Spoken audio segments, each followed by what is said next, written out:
Commander Lyra Velthani stood at the edge of the excavation pit and stared down into the frozen darkness below. Her crystalline skin reflected the pale light of the ice moon called Keth 7, and her violet eyes burned with an emotion she had not felt in over 300 years: hope. The Aethery had searched for this place for so long. Generation after generation had followed ancient maps and decoded forgotten languages, all to find the one artifact that their ancestors had hidden away in shame. Now, after centuries of failure, Lyra had finally succeeded where all others had failed. "Commander," said her chief scientist, a young Aethery named Soren, who had barely lived 2 centuries. "The scans confirm it. The Oraculum is down there, buried beneath 17 layers of ice and stone." Lyra nodded slowly as she processed this information. The Oraculum was more than just a relic from the Precursor War. It was power beyond imagination, technology so advanced that even the mighty Aethery could not understand how it worked. Our ancestors had sealed it away 10,000 years ago, and the record said only that it was too dangerous to use. But Lyra did not believe in too dangerous. She believed in progress and power and the glory of her people. The Aethery Dominion had once ruled 1,000 star systems, but now they controlled barely 100. Other species had risen while her people stagnated. If the Oraculum could restore their greatness, then she would find a way to use it. "Begin the extraction," she commanded. "I want that relic on my ship before the cycle ends." The work took many days. Massive drilling machines carved through ancient ice, while energy shields protected the workers from the brutal cold. Lyra watched every moment, unable to sleep, unable to rest. She felt the weight of history pressing down on her shoulders. This was her destiny, her purpose, the reason she had been born. When the excavation team finally broke through to the chamber below, Lyra was the first to descend. She floated down through the shaft on anti-gravity boots, her heart racing with anticipation. The chamber was vast and dark, carved from black stone that seemed to absorb all light. And there, in the center, sat the Oraculum. It was beautiful and terrible at the same time. The artifact was shaped like a sphere, about 2 meters across, covered in strange symbols that glowed with a deep red light. The air around it hummed with energy, and Lyra could feel it pressing against her mind like invisible fingers. This was old power, ancient power, the kind of power that had shaped the galaxy before her species even existed. "Magnificent," she whispered. She reached out to touch it, but the moment her fingers came close, the red glow turned angry and bright. Pain exploded through her mind, and she was thrown backward across the chamber. She hit the stone wall hard enough to crack her crystalline armor. "Commander!" Soren rushed to her side. "Are you injured?" Lyra pushed him away and climbed to her feet. Her pride hurt more than her body. She had never been rejected by anything in her long life. Who was this ancient machine to deny her? "Try again," she ordered her team. "Everyone, approach it one at a time."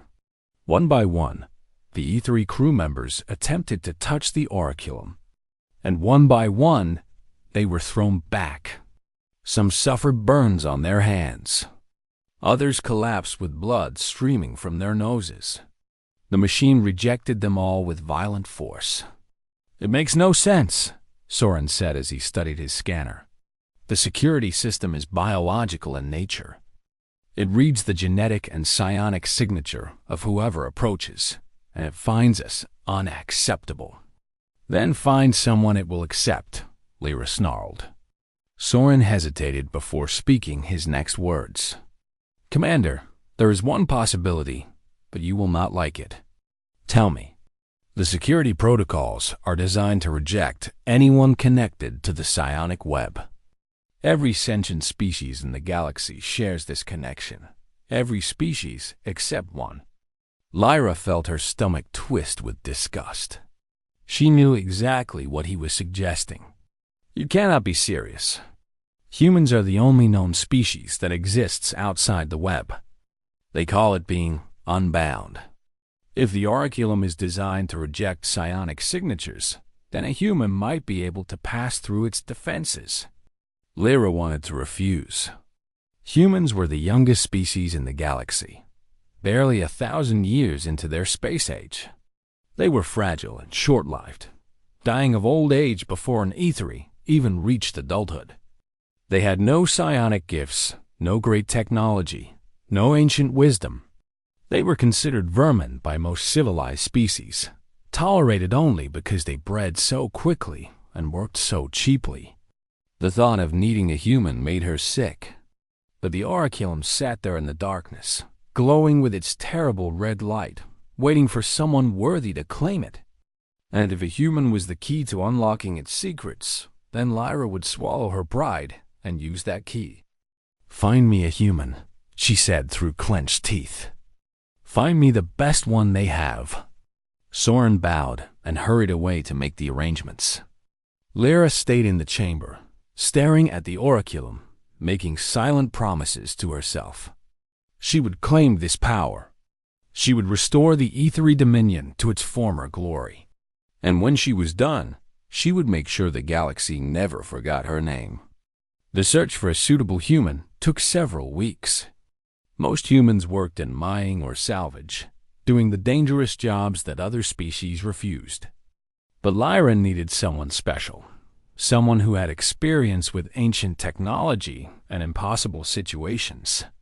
Her agents searched through databases and criminal records until they found the perfect candidate. His name was Marcus Cole. He was a salvage specialist who had made a career out of exploring places that killed everyone else. He had walked through void-touched ruins on Caraxes Prime. He had survived the living maze of the architects. He had retrieved artifacts from ships that had been lost for millennia. His reputation was legendary among the salvage community, and his price was equally legendary. Lyra did not care about the cost. She sent the contract offer and waited for his response. When it came, she felt a mix of relief and revulsion. The human had accepted the job.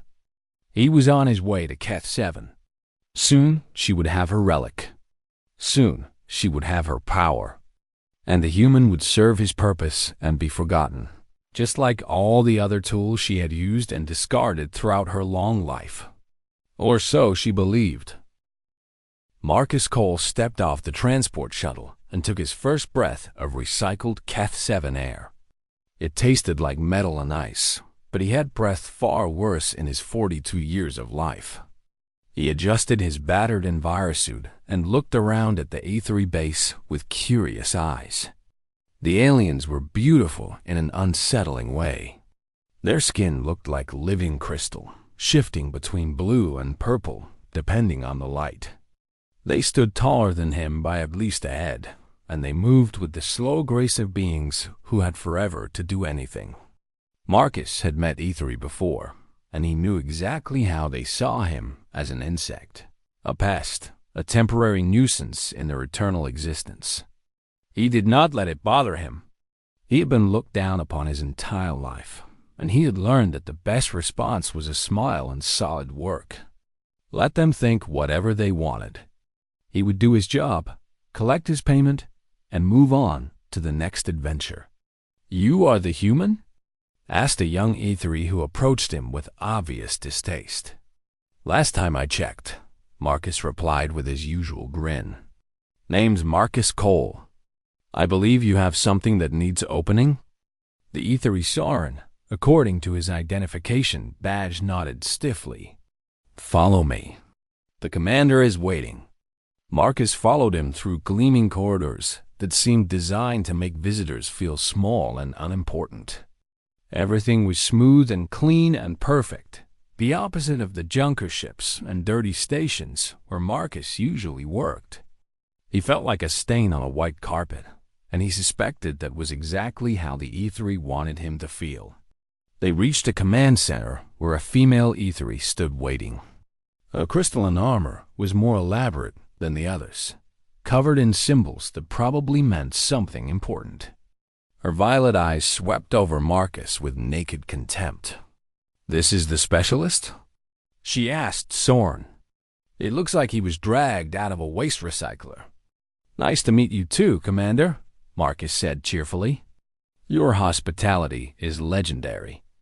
For a moment, something flickered in the commander's eyes' surprise. Perhaps that a human would dare speak to her with anything but fearful respect. But the moment passed, and her expression hardened again. "I am Commander Lyra Velthani. You have been brought here to perform a simple task. There is an artifact in our excavation chamber that requires a specific biological signature to activate. Your lack of psionic connection makes you suitable for this purpose. You will touch the artifact and nothing more. Do you understand?" "Sounds easy enough," Marcus said. "What's the catch?" "There's no catch." Marcus laughed softly.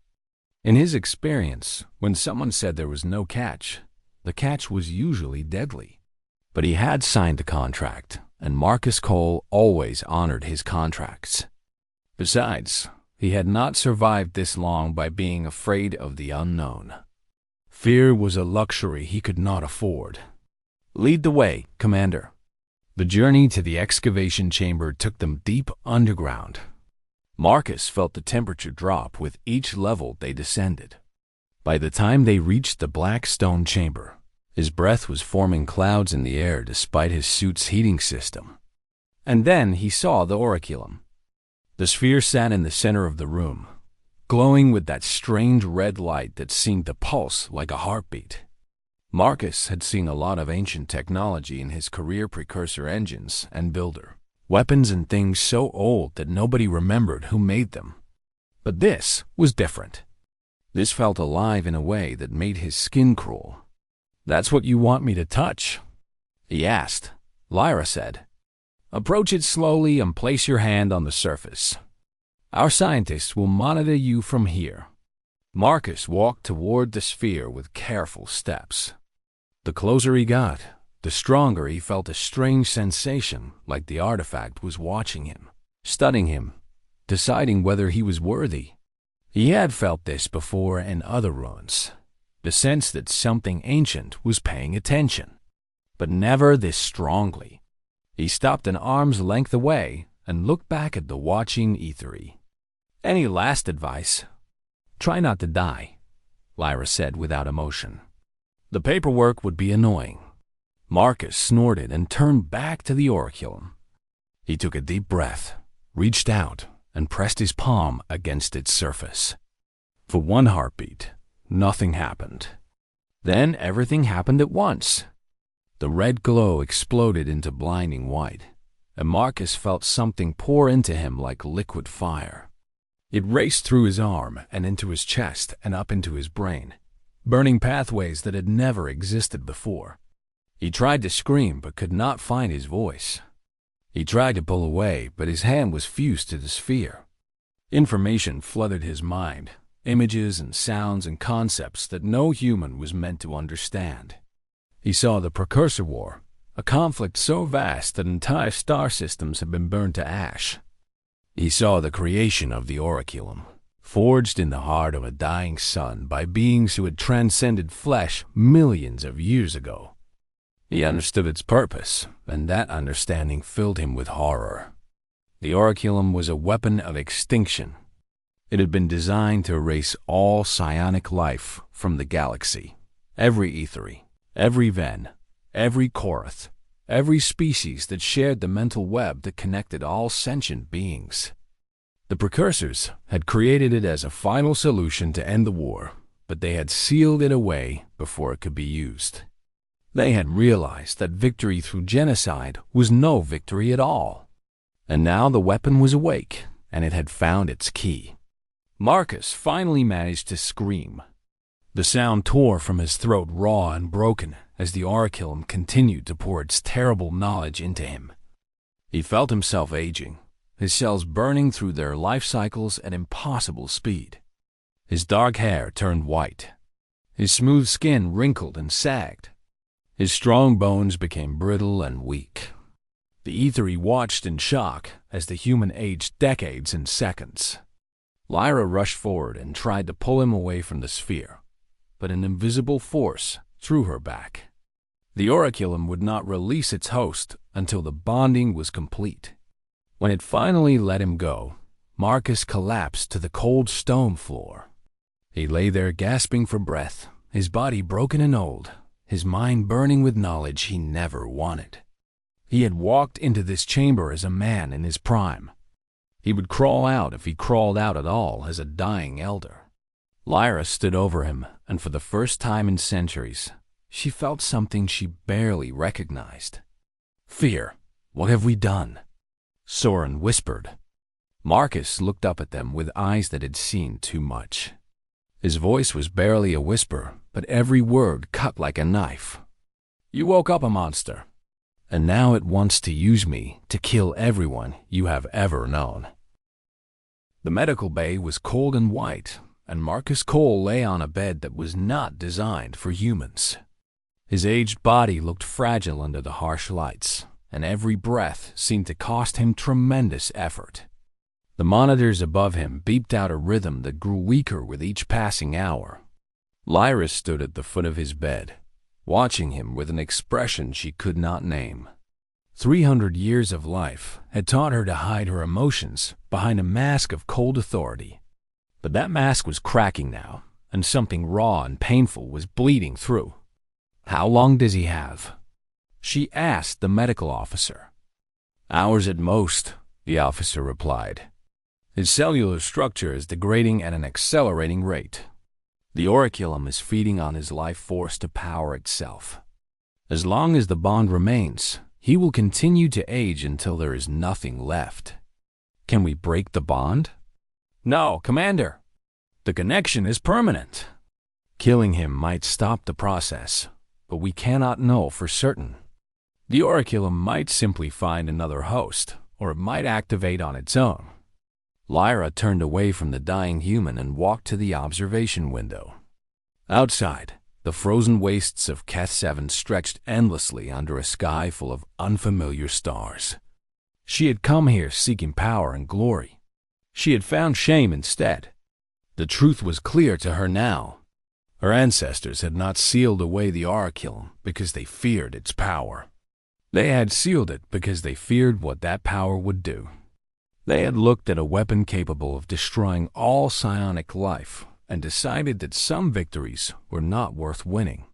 They had chosen mercy over conquest, and they had hidden their choice in shame because they could not admit that mercy was strength.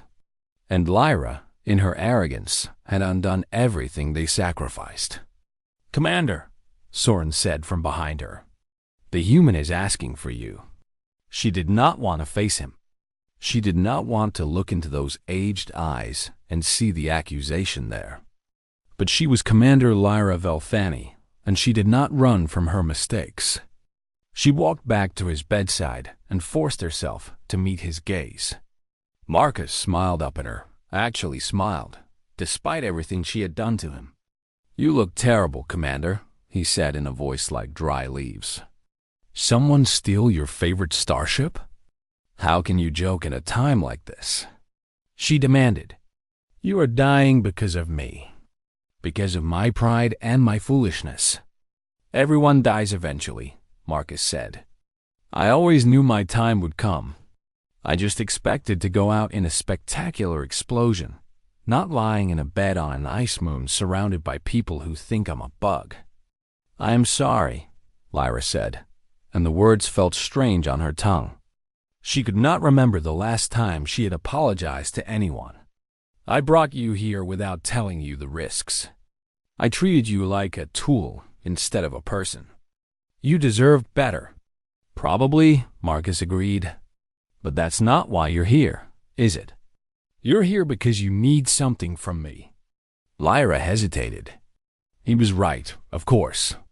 Even now, even at the end, she was still thinking about how to use him.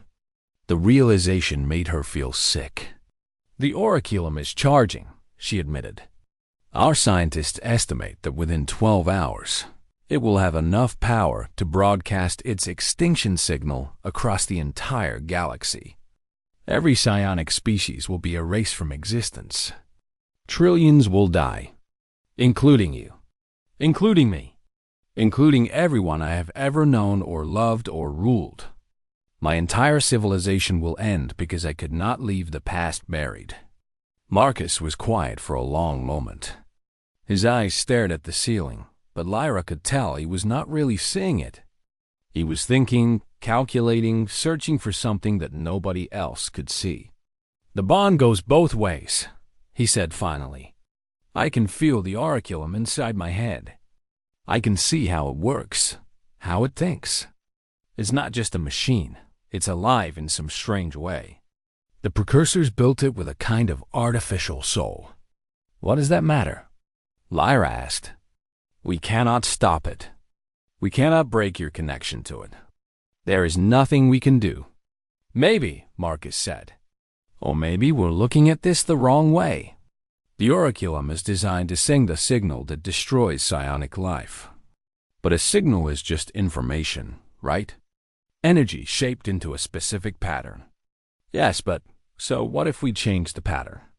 What if we rewrote the signal to do something else instead of destroying?" Lyra stared at him. The idea was insane. The oraculum was ancient technology created by beings so advanced that they seemed like gods. No one could rewrite precursor code. No one had ever even tried. "That is impossible," she said. "We do not understand precursor programming. We do not have the tools or the knowledge. No species in the galaxy could accomplish what you are suggesting." Marcus laughed, and the sound turned into a painful cough. "Good thing I'm not from any of those species, then. Humans have a saying, 'Commander, we didn't read the manual.' We don't know what's impossible because nobody told us. We just look at a problem and try things until something works." "You would die," Lyra said. "The process would drain whatever life you have left. I'm dying anyway. The question is whether I die doing nothing or die trying to fix this mess. And I've never been very good at doing nothing."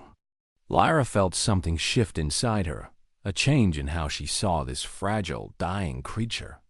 He was not the mindless insect she had believed him to be. He was not a tool to be used and discarded. He was something else entirely, something she had never encountered in 300 years. He was brave in a way that had nothing to do with strength or power. He was brave because he chose to be, because he refused to accept defeat, even when defeat seemed certain. "What do you need?" she asked. "Everything you have on precursor technology. Every scan, every recording, every theory your scientists have developed. And I need access to the oraculum directly. If I'm going to rewrite its programming, I need to understand it from the inside. It will kill you faster. Then I better work fast." Lyra looked at this dying human, this salvage specialist from a species her people considered worthless, and she made a decision. She would give him everything he asked for. She would bet the fate of the galaxy on a creature who should not exist, who should not matter, who should not be capable of anything great. Because Marcus Cole had shown her something she had forgotten long ago. Sometimes the impossible was just another word for not yet. The chamber housing the oraculum had been transformed into something between a laboratory and a shrine. Holographic displays surrounded the glowing sphere, showing data streams that meant nothing to Marcus Cole. Ethery scientists moved around him like ghosts, speaking in hushed voices as they monitored equipment he could not name. Marcus sat in a chair that had been brought down specifically for him, because his legs could no longer support his weight. His body was a ruin, now skin like paper stretched over brittle bones, hands that trembled when he tried to hold them still. He looked like a man of 90, though he had been barely 42 when he first touched the sphere. But his mind was sharper than ever.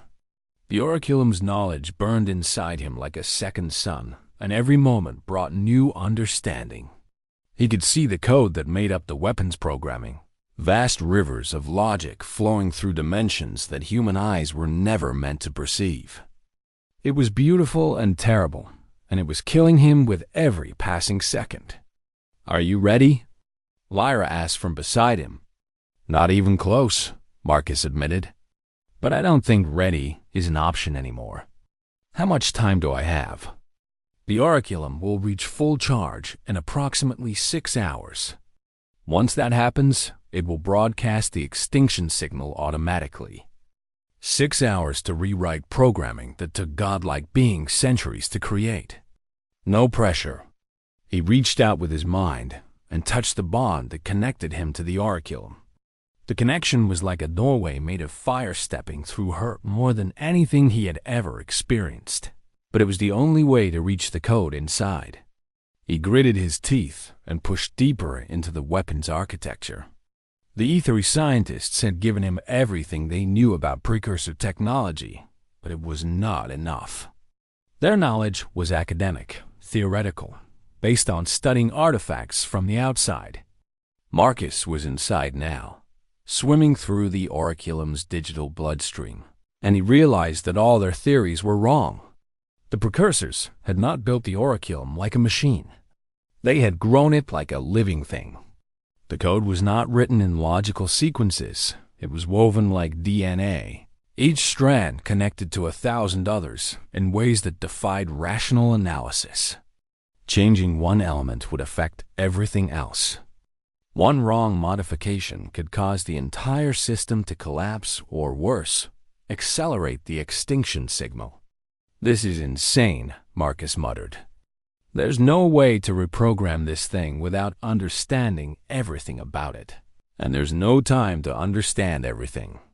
"Then we have failed?" Soren asked, his voice heavy with despair. "I didn't say that.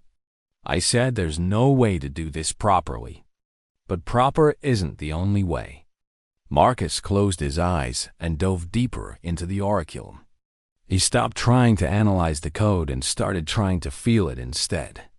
The bond between them was not just a connection. It was a conversation. The weapon was alive in its own strange way, and it had chosen him for a reason. Why? The question echoed through his mind, and slowly an answer began to form. The precursors had designed the Oraculum to be activated by someone outside the psionic web because they knew that such a person would see things differently. They had wanted a final safeguard, a last chance for someone to change their minds. They had built in the possibility of redemption. Marcus laughed, and the sound echoed through the chamber. Those clever old monsters. They didn't just build a weapon, they built a choice. "What do you mean?" Lyra demanded. "The Oraculum isn't designed to be reprogrammed from the outside.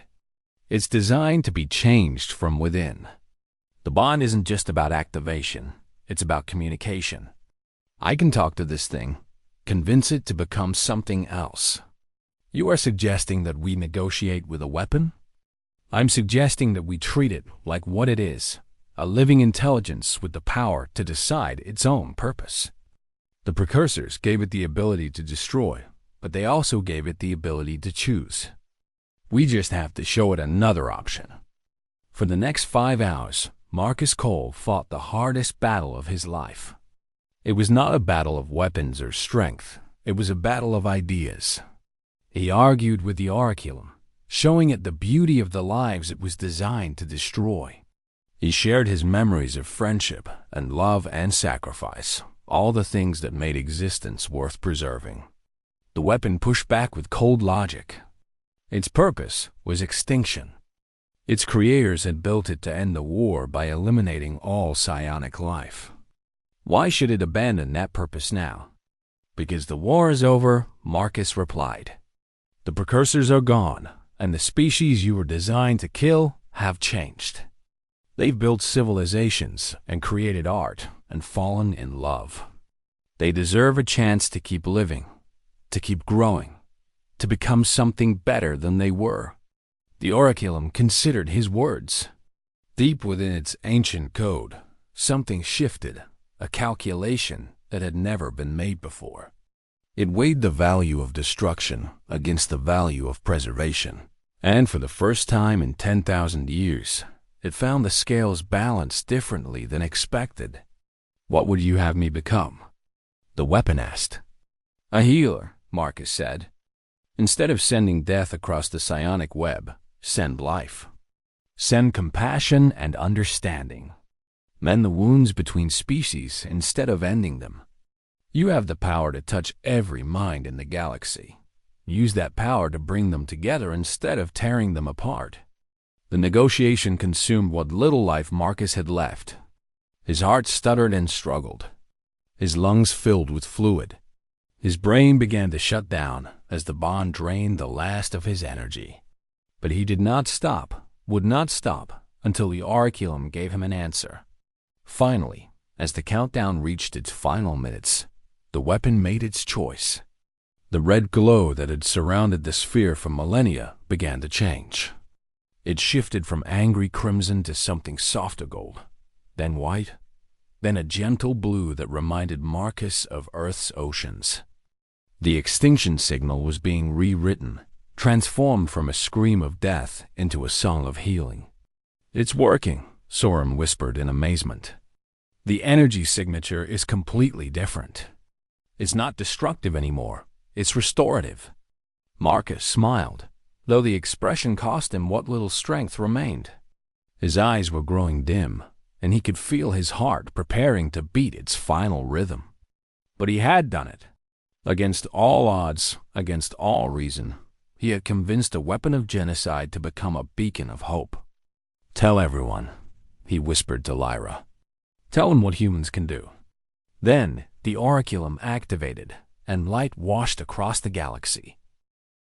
The light from the Oraculum spread across the galaxy like a wave of gentle fire.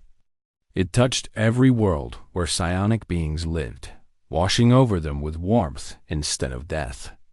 On 1,000 planets, creatures looked up at the sky and felt something impossible, a sense of connection, of understanding, of peace that had been missing from the universe for millennia. Ancient hatreds began to soften. Wars that had lasted for generations suddenly seemed pointless.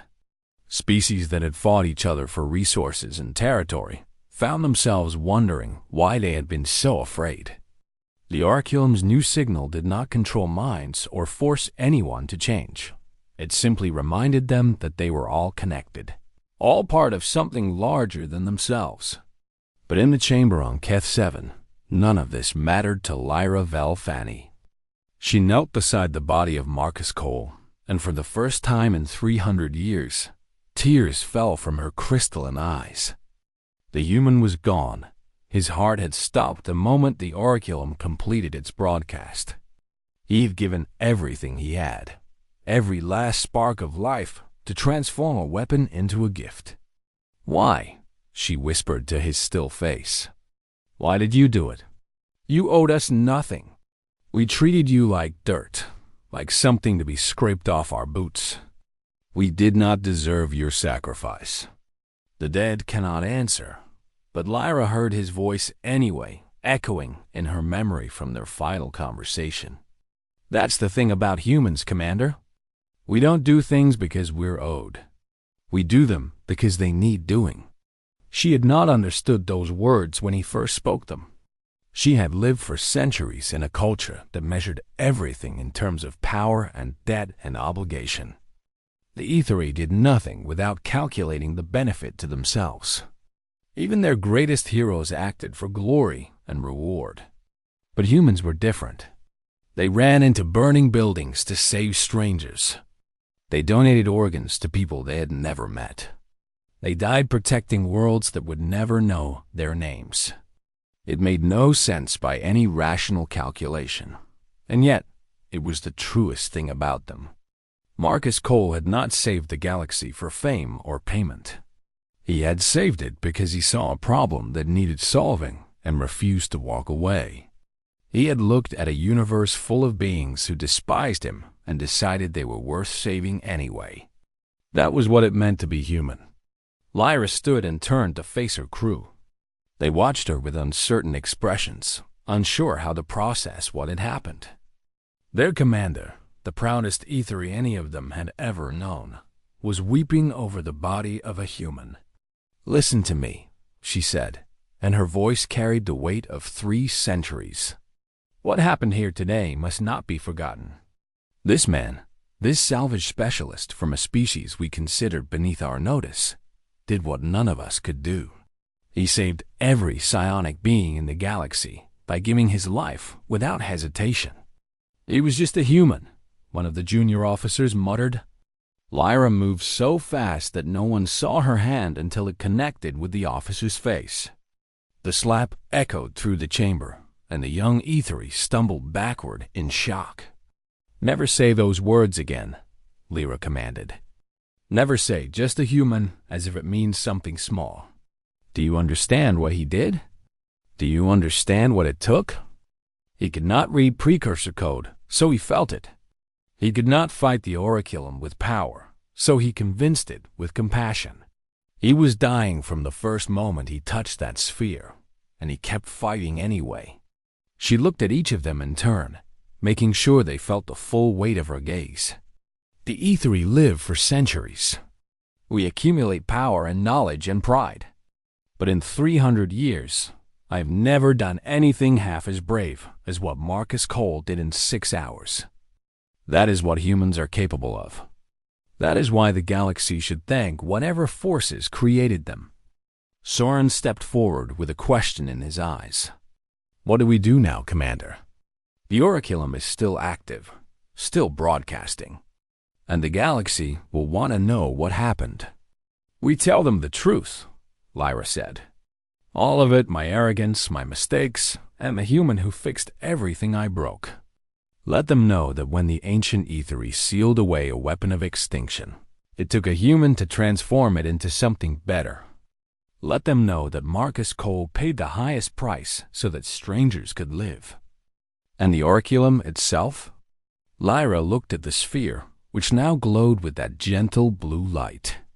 It had changed so completely that it was hard to remember the angry red weapon it had been. The machine had chosen a new purpose, and she suspected it would continue serving that purpose for as long as the stars burned. "Leave it here," she decided. "Build a shrine around it. Let this place become a monument, not to the Oraculum, but to the human who redeemed it. Let every species in the galaxy know where to come if they want to understand what humanity truly represents." In the years that followed, the shrine on Kef 7 became the most visited site in known space. Pilgrims traveled from every corner of the galaxy to stand where Marcus Cole had stood and learn the story of his sacrifice. The ethery, once among the proudest species in existence, became the most vocal advocates for human dignity. They taught their children that courage came in many forms, and that sometimes the smallest beings carried the largest hearts. The Oraculum continued to broadcast its message of healing, and slowly, the galaxy changed. Wars became less frequent. Cooperation became more common. Species that had been enemies for millennia found ways to live together in peace. It was not perfect, nothing ever was, but it was better than before. And at the center of it all, preserved in crystalline stasis, lay the body of Marcus Cole. His aged face wore the same smile he had carried throughout his life, that irreverent grin that said he knew, something funny that nobody else understood. Visitors would look at him and wonder what he had been thinking at the end. Lyra visited often, even after she retired from command. She would sit beside his body and talk to him about the changes in the galaxy, the new alliances being formed, the children being born who would never know what the universe was like before his sacrifice. "You changed everything," she would tell him. "You, one human with a bad attitude and a good heart. The entire galaxy is different because you refuse to accept defeat." She liked to think that somewhere, somehow, he could hear her. And she hoped that wherever he was proud of what he had done, not because he wanted recognition, but because he had proven something that the galaxy desperately needed to learn. Sometimes the greatest heroes are not the ones who live forever. Sometimes they are the ones who burn brightest and leave the universe a little warmer when they go.